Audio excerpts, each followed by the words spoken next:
चलो जी, देखो हमने शुरू करना है अपना ना नया चैप्टर अभी, death of a partner. Register में हेडिंग दो, जल्दी से डेट डालो, हेडिंग दो डेथ ऑफ अ पार्टनर।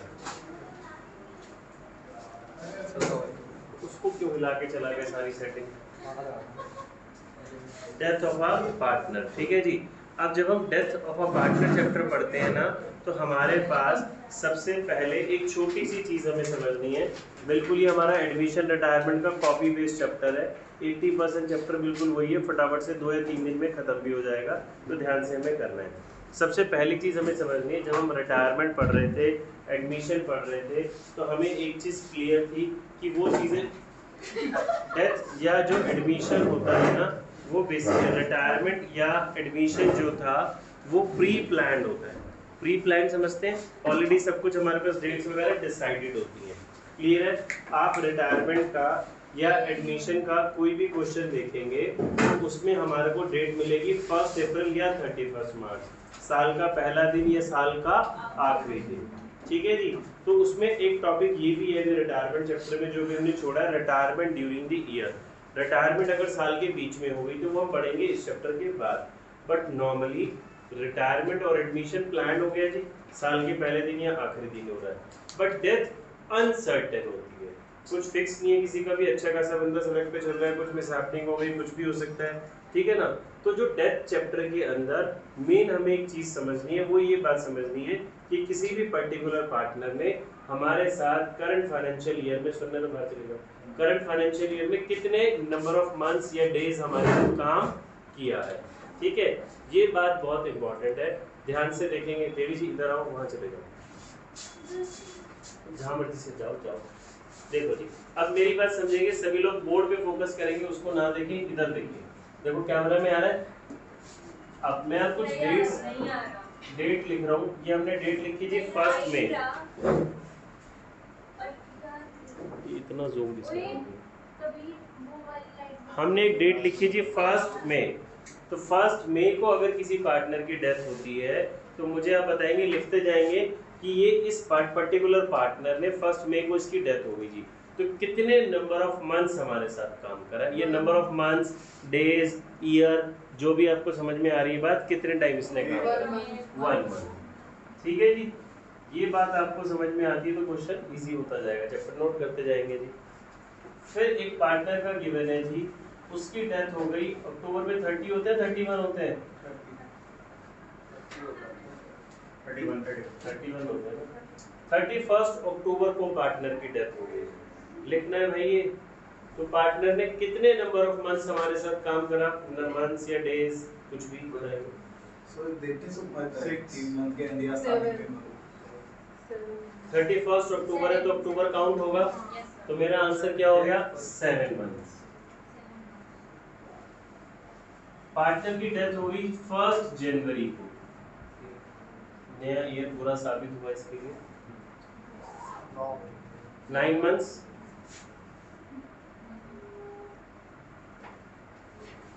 31 मार्च को पार्टनर की डेथ हो गई, 12 महीने या फिर फुल ईयर। आपको अलग से इनविटेशन देना पड़ेगा लिखने के लिए। ठीक है जी, पेन मेरे पास नहीं, बाहर से जाए। ये कितनी हमने स्ट्रेट फॉरवर्ड, ये तो जो हमने डेट्स ली, ये बिल्कुल सीधी सीधी सी डेट्स ली थी जी। ठीक है, अब हम डेट्स में कुछ थोड़ा सा डिफरेंट करते हैं। आप बोलेंगे जैसे अब इसने बोला कि तो जी देख के मर रहा है, साल के पहले दिन, महीने के पहले दिन, आखिरी दिन। बट हमने जैसे कि वो डिस्कस किया, डेथ तो अनसर्टेन है, कभी भी कुछ हो सकती है। तो जो डेथ है हमारे पास पार्टनर की, कोई किसी के पास पेन है तो दे दो इसको। अब हमने कुछ ना डिफरेंट डेट्स काम करते हैं। सपोज पार्टनर की जो डेथ हुई वो हमारे पास हो गई 15 अगस्त को, पतंग उड़ा रहा था बेचारा, खुद भी बताएंगे जी। अभी मैं नंबर ऑफ मंथ्स कैसे डिसाइड करूंगा, जल्दी से बताइए। 4.5, अप्रैल, मई, जून, जुलाई, अगस्त का हाफ, तो 4.5 मंथ्स। 4.5 हो गया ना, कोई दिक्कत? हेलो जी, ठीक है, चलिए जी। अब इस तरह की कोई भी डेट आएगी, 15 नवंबर आ गई तो बाकी मंथ्स पूरे और वो वाला हाफ। अब और डिफरेंट डेट्स पे जाते हैं। सभी को बात समझ में आ रही है? 14 फेब बेचारे के साथ गड़बड़ हो गई, लुढ़क गया जी। ठीक है जी, तो कोई बताएगा? फिर हम कैसे करेंगे? नंबर ऑफ जो हम पहले मंथ्स ले लेंगे, फिर कुछ डेज की कहानी आ जाएगी। तो अब हम डेज लेते हैं, हम 14 फेब नहीं लेते, हम एक इजी डेट लेते हैं जी 12 जून। अभी जरा मुझे बताएंगे, इसको तो कुछ नहीं होता ना 14 फेब को, तो फिर आप लोग बस हंसते ही रहोगे क्वेश्चन नंबर। हाँ जी, बताएं बताएं बताएं। 2 महीने बाद। अब मैंने 2 महीने और इतने दिन नहीं लिखूंगा। देखो, जब 4.5 मंथ्स थे, 2 मंथ्स थे, 7 मंथ्स थे, अभी मैं क्या करूंगा, मैं देखता हूँ जी अप्रैल हो गया पहले तो मेरे पास। अप्रैल में कितने डेज? 30। मई में, जून में 73। बात समझ में आई? तो अब जब मैं कैलकुलेशन करूंगा ना, कहाँ पे करूंगा, कैसे, वो तो मैं भी आपको सिखाने वाला हूँ। तो आप क्या यूज करेंगे? 73/365। जैसे 4.5 था तो 4.5 डिवाइड बाय 12, 3 डिवाइड बाय 12 ऐसे करते ना, मंथ्स में लेते तो ये तो फुल ईयर होता है, कुछ मंथ्स आ रहे हैं तो आप डिवाइड बाय 12 करेंगे। अब ये 73 डेज बन रहे हैं तो मैं क्या लिखूंगा? 73/365। कोई दिक्कत? ठीक है। बट आधे बच्चे हमारे जब एग्जाम में ये आएगा, अगर उनको कॉन्सेप्ट में अभी कुछ सिखाने वाला हूं नहीं पता होगा तो वो क्वेश्चन छोड़ देंगे, बोलेंगे इसको कैलकुलेशन करना है, अभी इसमें बड़ी सारी चीजें हमें प्रॉफिट इंटरेस्ट ये वो सब बहुत कुछ, तो छोड़ देंगे, इतनी बड़ी हमसे कैलकुलेशन नहीं होगी।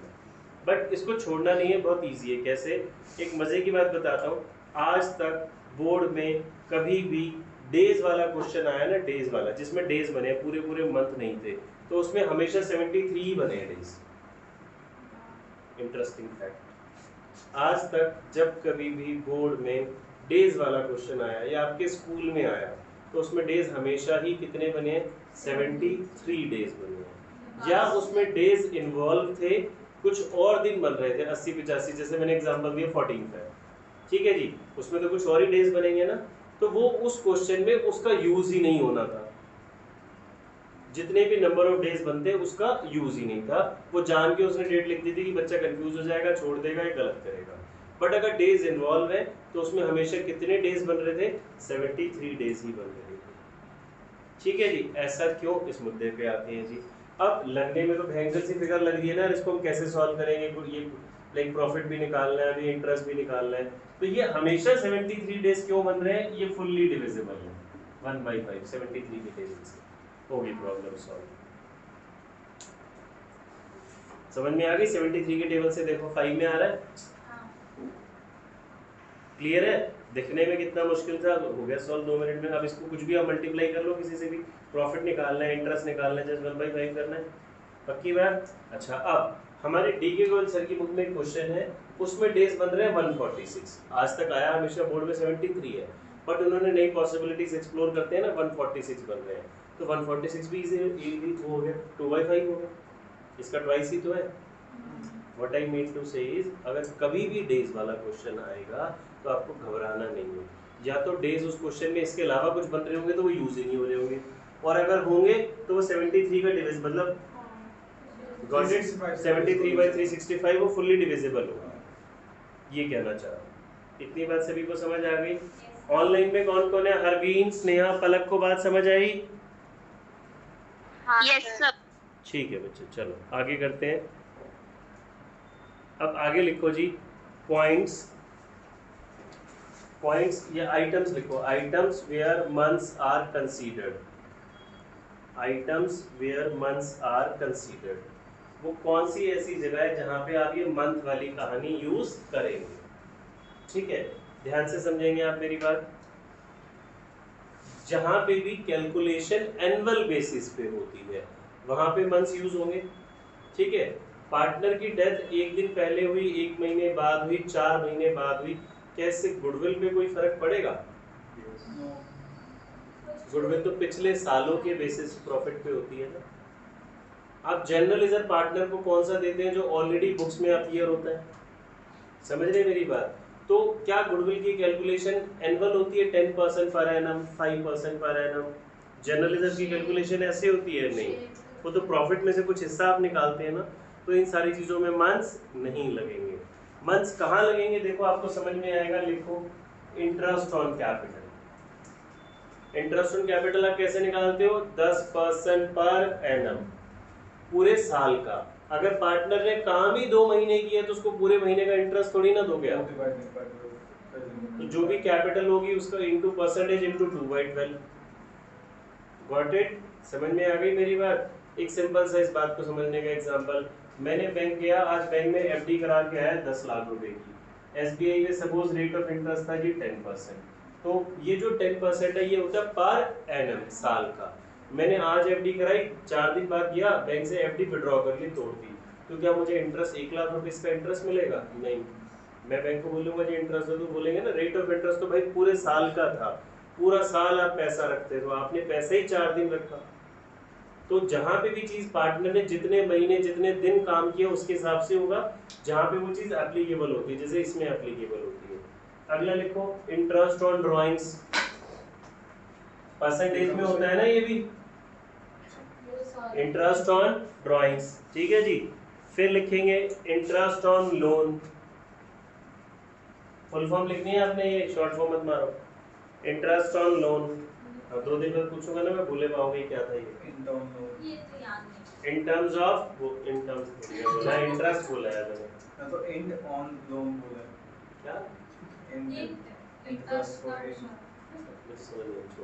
इंटरेस्ट ऑन लोन, ठीक है जी। फिर लिखिए सैलरी, सैलरी में काम आएगी, सैलरी मंथली मिलती है एनुअल मिलती है? मंथली। किसी पार्टनर को सैलरी मिलनी है, 2 महीने काम किया तो 2 महीने की सैलरी तो दोगे। फिर सबसे इंपॉर्टेंट बात, पार्टनर का प्रॉफिट और लॉस। 20 लाख शेयर,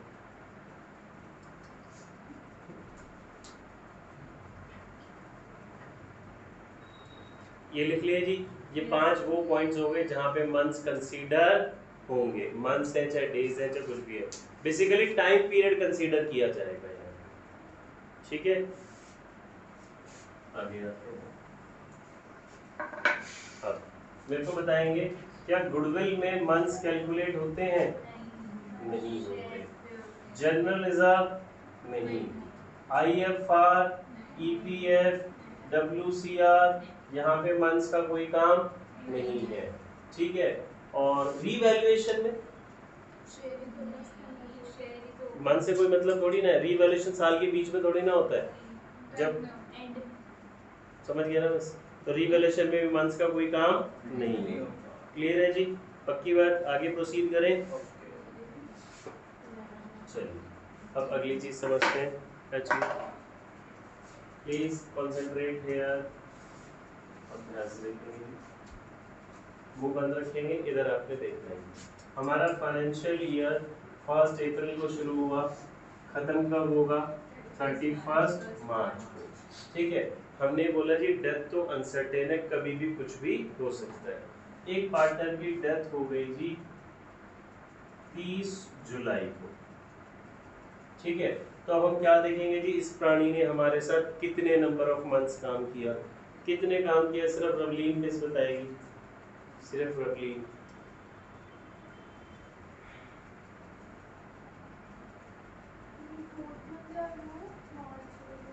ये अप्रैल है, वो मार्च है, ये 30 जुलाई है। अब बताएं आप, मैंने जो पूछा है वो बता दो, कितने महीने काम किया बस। किस लिए बैठते हो क्लास में? लवली बिल्कुल कंट्रोल, इधर देखो यार, अप्रैल को साल शुरू हुआ, मतलब मैंने आधा चैप्टर ना खत्म हो गया रवलीन, ये इस चैप्टर में यही काम करना था, आधा चैप्टर खत्म हो चुका और कुछ उस चैप्टर में बाकी सारा कॉपी पेस्ट है पिछले चैप्टर से। क्या पार्टनर की डेथ बाकी लोग कंसंट्रेट करेंगे। 30 जुलाई को पार्टनर की डेथ हो गई हमारे पास, तो पार्टनर ने कितने काम किया? अप्रैल, मई, जून, जुलाई, तो ये 4 महीने का आप उसे प्रॉफिट देंगे। अब हम एक जो हमने जहाँ मंथ्स कंसीडर है उन चीजों को एक एक करके पकड़ रहे हैं।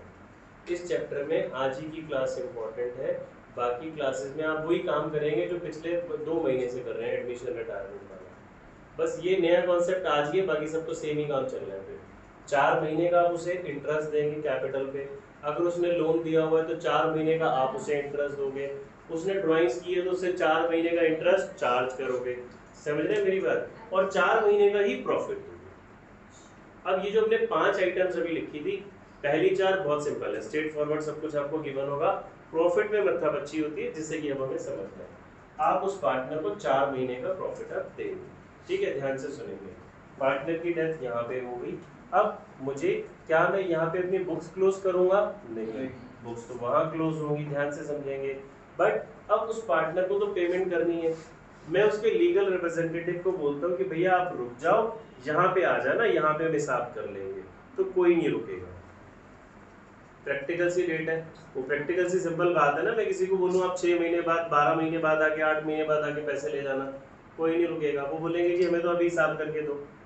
Not exactly on particular date of death, 2-4 दिन आगे, 10 दिन आगे पीछे हिसाब किताब होगा ना जी, तो बुक्स तो यहाँ क्लोज होंगी। तो प्रॉब्लम कहाँ राइज होगी? प्रॉफिट कैलकुलेट करने में।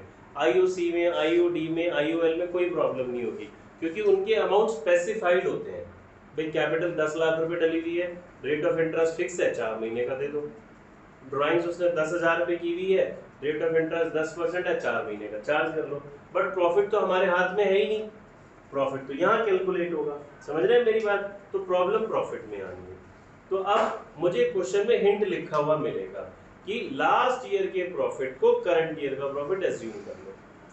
ऐसी बड़ी सारी लैंग्वेज हो सकती है, एक मैंने एग्जांपल दी, लास्ट ईयर के प्रॉफिट को करंट ईयर का प्रॉफिट एज्यूम कर लिया जाए, कुछ ऑप्शन ही नहीं है। लास्ट ईयर का प्रॉफिट गिवन होगा, तनीषा मिस मुझे क्वेश्चन में लास्ट ईयर का प्रॉफिट गिवन है जी 1 लाख रुपए, ये तो पूरे साल का प्रॉफिट है, पिछले साल का। क्या उस प्राणी ने पूरे साल काम किया? नहीं, तो उसका हम क्या लगा देते हैं जी 4/12। मंथ्स कैसे कंसीडर करने, बात समझ में आ गई? अच्छा जी, अब ये तो पूरे फर्म का प्रॉफिट है, उसका क्या लगाओगे? उसका शेयर, रेशो इक्वल थी तो उसका शेयर कितना आ गया? 1/3। पहले इतनी बात देखो जी, सभी को समझ में आई? अब प्रॉफिट देना कैसे है, क्वेश्चन में मुझे गिवन देगा। सपोज एक लैंग्वेज समझ में आई, दूसरी लैंग्वेज वो कहता है जी पिछले 3 साल की एवरेज प्रॉफिट को इस साल का प्रॉफिट एक्यूट कर लिया जाए, मान लिया जाए, तो पिछले 3 साल का प्रॉफिट गिवन आएगा, तीनों को प्लस डिवाइड बाय 3, सपोज ये 1 लाख आ गया, तो अगेन ये तो 1 साल का प्रॉफिट हुआ ना, पिछले 3 साल की मैंने एवरेज ली, तो उसमें उसने कितने महीने काम किया और उसका शेयर है। इतनी बात समझ में आई? इस तरह से प्रॉफिट में अलग अलग लैंग्वेजेस होंगी, वो हमें समझ में आ जाएगी। अगली इंपॉर्टेंट बात जो कि बहुत इंपॉर्टेंट है, प्रॉफिट की जर्नल एंट्री क्या बनेगी? जब आप एडमिशन पढ़ते हैं, फंडामेंटल पढ़ते हैं, किसी पार्टनर को प्रॉफिट देते हैं, तो प्रॉफिट कौन से अकाउंट से दिया जाता है? P&L एप्रोप्रिएशन से, P&L से नहीं, P&L एप्रोप्रिएशन से। तो यहाँ पे वो सबको दे रहे थे प्रॉफिट, आप वहाँ तो यहाँ तो मान लो ABC पार्टनर है, C की डेथ हुई, C को प्रॉफिट देंगे, तो एंट्री बताओ, बोलो। P&L suspense account debit to C's capital account, ये वर्ड इंपॉर्टेंट है, सुनते जाएंगे, मुंह बंद रखेंगे, भी मैं सारे डाउट्स आपको लूंगा। P&L suspense debit to C's capital account, Y suspense account, हम इनडायरेक्टली आंसर सीख चुके, कैसे? बुक्स यहाँ क्लोज हो रही हैं, यहाँ पे आप कौन सा अकाउंट बनाएंगे? P&L एप्रोप्रिएशन, बट डेथ तो यहाँ हो गई भाई, अभी आपको हिसाब किताब बना के देना है उसको एक बारी। तो सस्पेंस अकाउंट हमने 11th में भी पढ़ा था, is temporarily open imaginary account, एक बारी कोई प्रॉब्लम फंस रही है उसको सॉर्ट आउट करने के लिए आप सस्पेंस अकाउंट यूज कर लेते हैं, एंड में सस्पेंस को P&L एप्रोप्रिएशन से चार्ज करके खत्म कर देंगे। बात समझ में आ गई? तो इस चैप्टर में ये एंट्री अक्सर पूछी जाती है आपके CUET के पेपर में, बोर्ड एग्जाम में हमेशा। डेथ चैप्टर में जिसकी डेथ हो गई, अब मैं लिखवाऊंगा सही, तो एंट्री क्या बनेगी? P&L एप्रोप्रिएशन नहीं, क्या? P&L सस्पेंस अकाउंट है, P&L एप्रोप्रिएशन होगी, ठीक है जी। अब अगली बात पे गौर करते हैं, किधर पढ़ रहे थे? पार्टनर की डेथ हो गई 1 मई को, तो एंट्री P&L सस्पेंस आएगी, एप्रोप्रिएशन आएगी P&L सस्पेंस। पार्टनर की डेथ 31 मार्च को हुई, P&L एप्रोप्रिएशन। इंपॉर्टेंट क्वेश्चन, बच्चों से एग्जाम में यहाँ पे चालाकी की जाती है, अकल लगानी है, अपने कॉन्सेप्ट ध्यान से सुना हुआ है, समझा हुआ है तो कुछ प्रॉब्लम नहीं है। साल के आखिरी दिन हुई ना, तो यहाँ तो पीएनएल एप्रोप्रिएशन बनेगा। इस डेट को छोड़ के कोई भी और डेट होगी तो एंट्री पीएनएल सस्पेंस होगी। Got it? इस डेट का मतलब जिस भी दिन बुक्स क्लोज हो रही होंगी वो डेट छोड़ के। अब एग्जाम में फिर चालाकी होगी, वो बोलेगा हमारा फाइनेंशियल ईयर जनवरी से दिसंबर वाला है, ऐसा क्वेश्चन आता है एग्जाम में कई बार। हमें हैबिट होती है दिसंबर वो अप्रैल वाली, वो चालाकी कर देगा फाइनेंशियल ईयर जनवरी से दिसंबर उसने लिख रखा होगा क्वेश्चन में, आप लोग पढ़ेंगे ही नहीं, जल्दी जल्दी में वो क्वेश्चन आता है, मैं तो फटाफट से करके जाना है। तो दिसंबर वाला डेथ हो गई पार्टनर की, ध्यान से सुनना है मेरी बात, 31 दिसंबर को। फाइनेंशियल ईयर जनवरी दिसंबर वाला है तो पीनल एप्रोप्रिएशन, और फाइनेंशियल ईयर मार्च वाला है और डेथ 31 दिसंबर को हुई तो सस्पेंस अकाउंट। Got it? ठीक है, ये ऑनलाइन वालों को इतनी बात समझ में आ रही है? Yes sir. ठीक है, दोनों तीनों को, सब हरवीन को आ रही है? चलो जी आगे प्रोसीड करते हैं। तुम्हारी कहानी सुनो, लड़कियों वाली काम में ड्रामे। हाँ क्या 28 मार्च को हुई तो बच्चा पार्टी। मैंने आपको एक सिंपल सी बात सिखाई थी, आपको वो डे 73 से डिविजिबल वाले देगा, बट आप कह रहे हो जी 28 मार्च हो गई, तो आप वैसे तो ऐसा आएगा नहीं, ठीक है। अगर आएगी तो आप गिन लो जी 28 मार्च तक कितने दिन हुए, डिवाइड बाय 365। नहीं सुनना चाहते ना ऐसी खतरनाक बात, तो ये नहीं आएगी एग्जाम में, समझ में? मैंने क्या बोला, अभी मैं आपको एक और मैंने एग्जांपल दिया कि जी दिसंबर, वो क्या चालाकी करता है, दिसंबर वाला ईयर लिख देता है। ऐसे भी कुछ साल पहले बोर्ड एग्जाम में क्वेश्चन आया था, जब मैं आपको एंड में रिवीजन कराएंगे तो हम सारी चीज़ें रिवीजन में फिर वहाँ डिस्कस कराते हैं कि उस क्वेश्चन में बच्चों ने क्वेश्चन में ध्यान करानी, ईयर दे दिया उसने जनवरी दिसंबर वाला, और जो सेम ऐसे ही पॉइंट जो इसने बोला भी, अर्चना ने, क्या नाम है इसका, कनिका, अंशिका ने बोला, तो उसने, सुनेंगे मेरी बात, उसमें दिन वही बन रहे थे 73, बट वो 73 कैसे, जनवरी के 31, फरवरी के 28 और मार्च के कुछ दिन मिला के। अब बच्चे फिर समझ नहीं रहे, वो देखते हैं कि उन्होंने ईयर तो ध्यान करा नहीं, क्लियर हुई? वो बोल रहे हैं ये तो पूरे जनवरी, वो वहाँ से अप्रैल से गिनने बैठे हुए थे, वो उसमें उन्होंने 300 350 दिन बना दिए कुछ। क्लियर हुई मेरी बात? तो एग्जाम में ध्यान से वाली बात आपने पढ़नी है। अच्छा, अगर फरवरी मंथ बीच में आ जाता है तो आपको लीप ईयर की कहानी भी ध्यान रखनी है। समझ में आ गई मेरी बात? नहीं, हर क्वेश्चन में नहीं होगा ना, नॉर्मली क्वेश्चन में अगर जहाँ दिन आएंगे, महीनों में तो लीप ईयर से कोई फर्क पड़ना ही नहीं है। महीनों वाले में तो आपको पूरा फरवरी मंथ उठाना है। मान लो 28 फरवरी को ही 11/12, 29 फरवरी को ही तो भी 11/12, एक ही महीना तो बच रहा है मार्च का। लेकिन अगर दिन वाला क्वेश्चन है तो दिन वाले क्वेश्चन में फरवरी महीने का ध्यान रखना है, और उसमें भी दिन वाला पॉइंट तभी फंसेगा जब आपका फाइनेंशियल ईयर वो जनवरी दिसंबर वाला बोल देगा, क्योंकि अगर वो फाइनेंशियल ईयर अप्रैल मार्च वाला बोलेगा तो फरवरी तक 73 डेज बनने ही नहीं है, तो बहुत सारे दिन हो चुके होंगे ना, 300 कुछ दिन हो चुके होंगे। समझ में आई मेरी बात? क्लियर है? हाँ लाला जी बोलो, बड़ी देर से कुछ हो रहा है। साल देख के करना पड़ेगा फिर, अगर डेज वाला क्वेश्चन आ गया उससे साल लीप ईयर दे रखा है, अगर 2000 आ गया समझ लो ईयर, तो लीप ईयर देख के करना पड़ेगा। अगर दिन हुए तो, महीने हुए तो लीप ईयर से में कुछ करना ही नहीं है।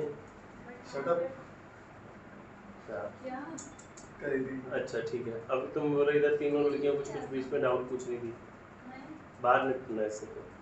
अभी पूछो, कोई डाउट बोल रहे थे तुम तीनों, कुछ हो गए, डाउट्स क्लियर हो गए, आगे प्रोसीड करें। घर जाऊंगा सीधा, अपना बोल दिया, मैं घर जाऊंगा सीधा। क्या बोल दिया मैंने? अच्छा ठीक है, समझ आ गया, बहुत इरिटेटिंग है यार। ठीक है, एक दो लोग काफी हैं, क्यों ऐसे और बने जा रहे हैं? तो आना चाहता है सबकी कैटेगरी में? नहीं ना, इधर देखेंगे प्लीज, इधर कंसंट्रेट करेंगे। हमने ये आपको डेज वाली कहानी समझ में आ गई, प्रॉफिट कहाँ लग रहा है वो बात समझ में आ गई। अब आ जाते हैं हम प्रॉफिट की जर्नल एंट्रीज पे। ठीक है, इसको लिखवाता हूँ, लिखेंगे जी जर्नल एंट्री फॉर प्रॉफिट। बाकी सारी हमारी एंट्रीज तो सेम ही रहनी है, कुछ नहीं होना। एक और इम्पॉर्टेंट चीज़ बताओ रवलीन मैडम, सुनो, जब आप एडमिशन चैप्टर पढ़ रहे थे तो आप एंड में लिख रहे थे बैलेंस सीडी। रिटायरमेंट चैप्टर में जो रिटायर हो रहा था, आप उसका पैसा किस में ट्रांसफर कर रहे थे? लोन में। और अगर मुझे बोला था जी जो पार्टनर रिटायर हो रहा है उसको पे कर दो, तो आप उसको टू बैंक करके पे कर रहे थे, ठीक है। बट अगर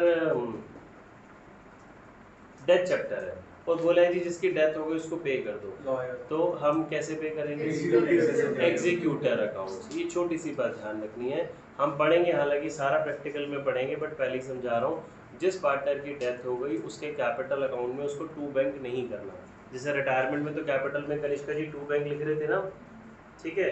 अब उसको तो हम पैसा दे सकते थे, वो बिजनेस छोड़ के जा रहा है, ये दुनिया छोड़ के जा रहा है, तो इसको पैसा कैसे दे सकते हैं? इसके लीगल रिप्रेजेंटेटिव को ही तो पैसा दोगे ना। Got it? इसको पैसा देने ऊपर तो हम पीछे पीछे जाएंगे नहीं प्रॉफिट से। वो अमाउंट आ जाएगा जो पैसा जिस पार्टनर की डेथ हुई, जिस पार्टनर की डेथ हुई उसका जो टोटल निकल के आएगा वो उसके एग्जीक्यूटर में ट्रांसफर होगा। पेमेंट करने के लिए एग्जीक्यूटर अकाउंट सेपरेटली बनाएंगे। ये चीज़ें कैसे बनेंगी वो हम करेंगे, एक ही दिन में सारा निपट जाएगा, सारे बेसिक्स कवर कर लेंगे। इतनी बात सभी को जितना हमने सीखा रवलीन आ गया? वो जो दिन आप गलत बोल रहे थे बात समझ में आ गई? पक्का? एप्रोप्रिएशन सस्पेंस समझ में आया? मैं भी पूछूंगा सबसे। चलो जी, हेडिंग देंगे journal entry for profit.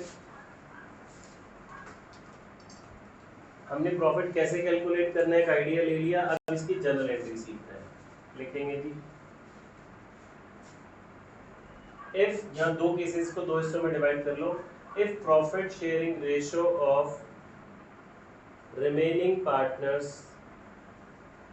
Does not change, अगर रिमेनिंग पार्टनर्स की प्रॉफिट शेयरिंग रेशियो में कोई चेंज नहीं है, अगर रिमेनिंग पार्टनर्स की प्रॉफिट शेयरिंग रेशियो में कोई चेंज नहीं है, तो एंट्री हमने अभी क्या सीखी थी? P and L suspense account debit to deceased partners capital account. Deceased partner, deceased मतलब जिसकी डेथ हो गई, ये डिजीज नहीं है, वो बीमारी वाला नहीं है, वो लिख दो डिजीज्ड पार्टनर्स कैपिटल अकाउंट। कौन से इंग्लिश मीडियम स्कूल में पढ़ते हो? P and L suspense to deceased partners capital account. सामने वाले हिस्से में लिखेंगे जी इफ न्यू रेशो चेंजेस, अगर जो रिमेनिंग पार्टनर्स हैं उनकी न्यू रेशो में चेंज है तो आप प्रॉफिट की एंट्री अलग करेंगे। तो एंट्री लिखेंगे gaining partners capital account debit to deceased partners. अगर रेशो में चेंज है प्रिया तो आपकी एंट्री क्या बनेगी?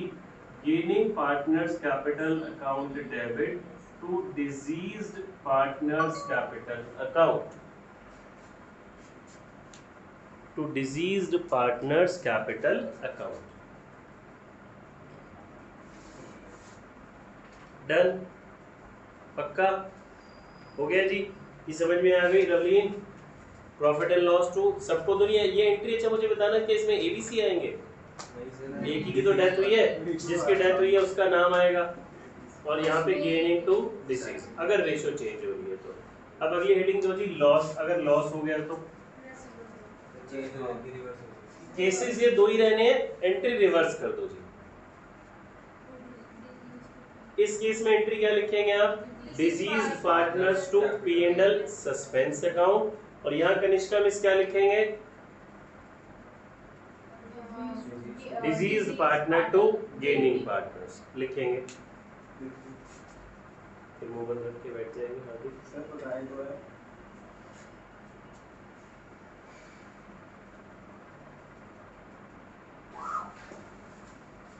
देखो जी जो हमने पिक भेजी है उससे क्वेश्चन करते हैं फर्स्ट।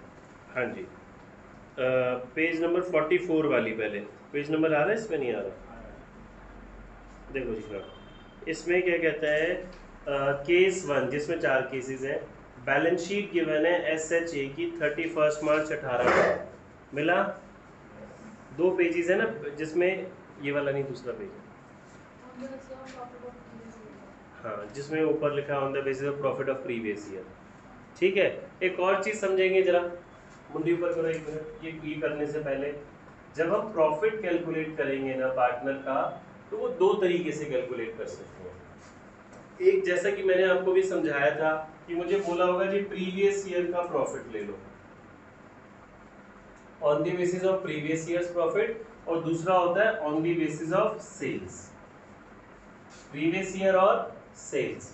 ठीक है जी, ये भी एग्जाम में एक नंबर पे पूछ लेता है कभी कभी कि प्रॉफिट करने के दो तरीके क्या हैं हमारे पास। अब इसमें मंथ्स कंसीडर होते हैं, इसमें नॉर्मली मंथ्स कंसीडर नहीं होते। ये हमने देखे थे ना, मंथ्स लगाने पड़ते हैं, मंथ्स डेज, इसमें मंथ्स नहीं लगते। बट इसमें भी कोई भी सिचुएशन ऐसी बन जाती है जहाँ मंथ्स लगते हैं बट नॉर्मली मंथ्स नहीं लगते। कैसे वो हम सीखेंगे, इसीलिए मैं आपको सारे प्रॉफिट में जो जो वैरायटी हो सकती है पहले वो वैरायटी करा रहा हूँ, फिर हम बुक से करेंगे, एक ही दिन में बहुत कुछ हमारा काम हो जाएगा। देखो जी, फर्स्ट क्वेश्चन समझते हैं। केस जो मैंने आपको दिया, केस 1 का फर्स्ट कहता है जी बैलेंस शीट गिवन है 31 मार्च 18 को, SHA पार्टनर है, बैलेंस शीट में लायबिलिटी साइड में प्रॉफिट पड़ा है 17-18 का 80,000। इसकी डेथ हो गई 30 जून को। कितने महीने काम किया जी बताओ? 3, अप्रैल मई जून। रवलीन बच्चे बात समझ आई? 3 महीने। अब share in profits in the year of death on the basis of average profit of last 2 years. Profit आपको कैलकुलेट करना है पिछले 2 साल के एवरेज प्रॉफिट पे। प्रॉफिट 16-17 का गिवन है आपको 60,000। बैलेंस शीट कब की गिवन है? 18 की। तो 17-18 का प्रॉफिट मिस है ना, वो ऊपर बैलेंस शीट में गिवन है। तो पहला स्टेप मैं क्या निकालता हूँ जी? एवरेज प्रॉफिट 80,000 प्लस 60,000 अपॉन 2, तो 70,000 मेरा एवरेज आ गया। यानी कि सुनना है आपने, नोट करने का समय मिलेगा, 3-4 ही क्वेश्चन कराने पर, छोटे छोटे और कुछ नहीं कराऊंगा। 70,000 मेरा प्रॉफिट हुआ जी पूरे साल का। एक हमारे पास एक फिगर आ गई। अब ये प्रॉफिट पूरे साल का है, क्या पार्टनर ने पूरे साल काम किया? कितने मंथ्स? 3 मंथ्स इनटू उसका शेयर। कितना शेयर है बताओ जी इसका? है ही नहीं तो इक्वल। ये उसका प्रॉफिट आ गया जी। अभी निकाल लेंगे, इसको सॉल्व कर लेंगे। जर्नल एंट्री बताओ मुझे। P&L suspense account debit to, deceased का नाम गिवन है ना, एस कैपिटल अकाउंट। सबको समझ आई? सेकंड पॉइंट पढ़ते हैं जी। कोई रिलेशन नहीं है आपस में। प्रॉफिट 18-19 का be taken as having accrued at the same rate as that of the previous year। मतलब करंट ईयर के प्रॉफिट को प्रीवियस ईयर का प्रॉफिट आप सेम एज्यूम कर लो, एक्यूट कर लो। तो प्रीवियस ईयर का प्रॉफिट को करंट ईयर का प्रॉफिट मान लिया जाए। तो प्रीवियस ईयर का प्रॉफिट कितना है? 150। ये तो पूरे साल का प्रॉफिट है। क्या पूरे साल काम हुआ? 3/12। उसका शेयर 1/3। एंट्री बताओ। P&L suspense to S capital account. दोनों इसमें पॉइंट समझ में आ गए? चलो जी अगला, पहले इसको करो, कर लो साथ साथ। सेकंड में बच्चे बोला पिछले साल के प्रॉफिट को करंट ईयर का प्रॉफिट ले लो। पिछले साल का प्रॉफिट गिवन था 150, इसके अंदर उसने 3 महीने काम किया इनटू उसका शेयर लगा दिया।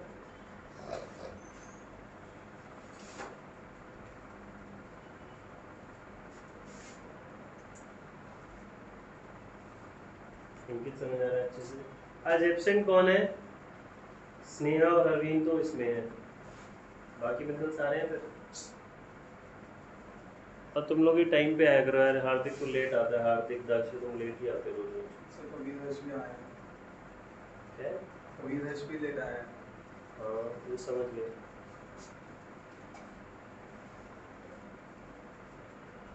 बताना जी कितना आ रहा है? कराएंगे पॉइंट्स में आएगा शायद। राउंड अप कर लो, क्या दिक्कत है? अपना क्या चाह रहा है? अबे बस कर ले।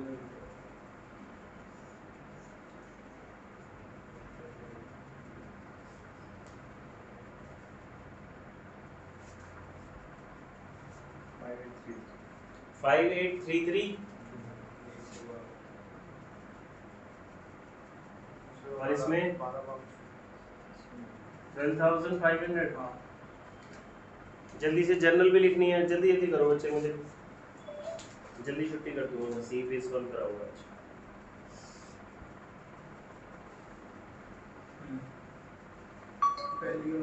जिनका हो गया केस 2 ट्राई कर सकते हैं।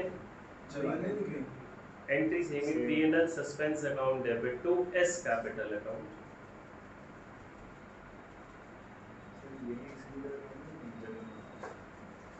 एग्जीक्यूटर अकाउंट जब आप सारा बना लोगे उसका कैपिटल इंटरेस्ट और ये सब कुछ देके जो टोटल आता है, जैसे रिटायरमेंट में आप टोटल लोन अकाउंट में लिखते थे, इसमें वो टोटल एग्जीक्यूट।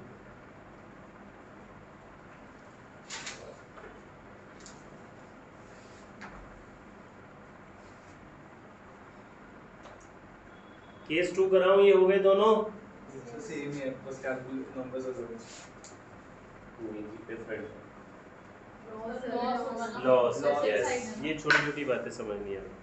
केस 2 में देखो जी, कहता है वाई की डेथ होगी 30 जून को, वाई का शेयर ऑफ प्रॉफिट और loss from 1 April 19 till his date of death was to be calculated on the basis of this, पिछले साल के बेसिस पे।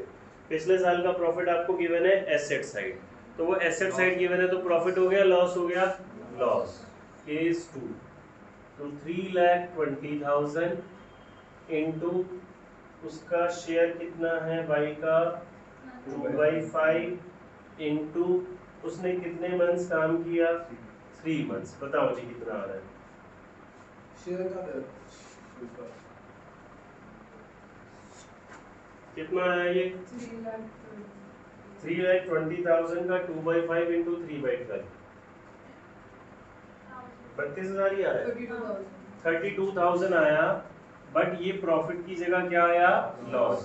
तो मेरी एंट्री रिवर्स हो जाएगी। रिवर्स का मतलब Y's capital account debit to P&L suspense. ठीक है Tanisha madam, Y's capital account debit to P&L suspense.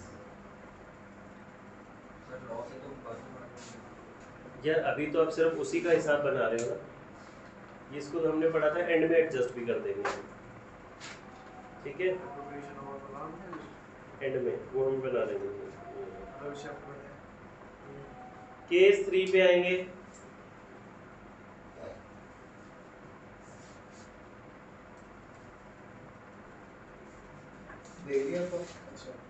सार्थक की डेथ होगी जी 15 जून को, तो अप्रैल मई जून कितने नंबर ऑफ मंथ्स हुए 2.5 हुए।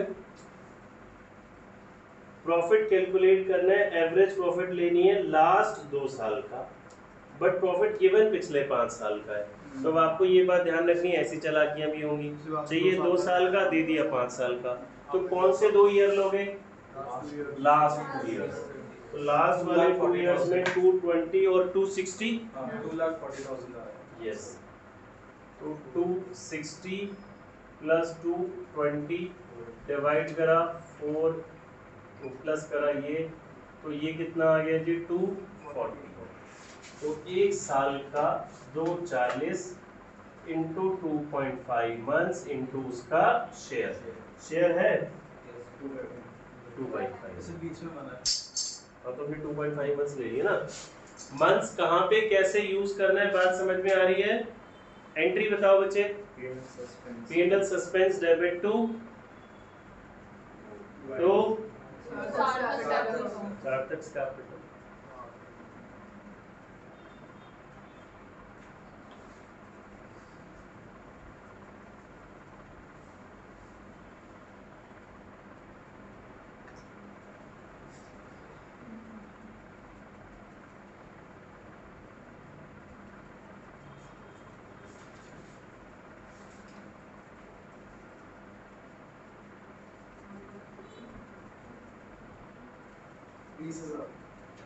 हाँ, 20,000 आ गया।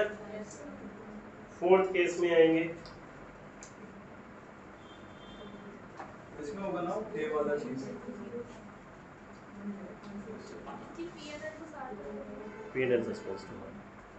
हरवीन समझ आ रहा है? Yes sir. ठीक है बच्चे, गुड। चले जी, केस नंबर 4, इसमें डेथ होगी जी 12 जून को, और पिछले साल का प्रॉफिट है हमारे पास 5 लाख। 12 जून में अप्रैल के 30, मई के ये और इसके 12, वही 73 बने। 5 लाख इंटू 73/365 यानी कि 1/5 इंटू उसका शेयर